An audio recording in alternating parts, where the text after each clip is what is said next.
Jaime López dijo en entrevista que Rodrigo solo fue reconocido hasta que murió. ¿Estás de acuerdo? Sí, por supuesto. A ver, no había grabado ni un disco. Iba a empezar a grabar al día siguiente, el terremoto. Entraba al estudio, bueno, si no al día siguiente, en la semana siguiente. Acababa de firmar su primer disco, su primer contrato. Era conocido en el reducido mundo de las peñas y los cafés cantantes y los espacios del rock muy limitados. Eso es absolutamente cierto. Entonces, sí, y eso es magnífico de todos modos. Jaime López se dio a conocer cuando salió siempre en domingo como López. Ni siquiera se llamaba Jaime López, era López. Y el que llevaba siempre en domingo, no me acuerdo cómo se llamaba, tío bajito, rubio de gafas, Raúl Velasco.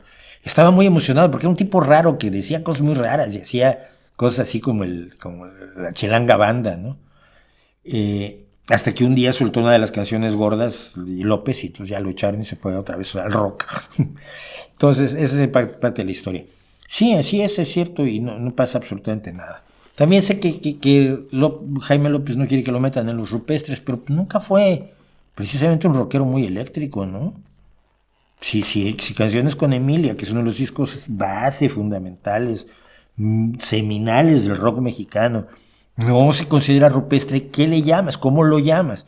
Vale, no es el movimiento rupestre con el manifiesto rupestre, etcétera, etcétera. Sus características son esas. No tengo para comprarme una guitarra eléctrica, no tengo para comprarme un bajo eléctrico, no tengo para comprarme el amplificador que viene con la guitarra eléctrica y con el bajo eléctrico.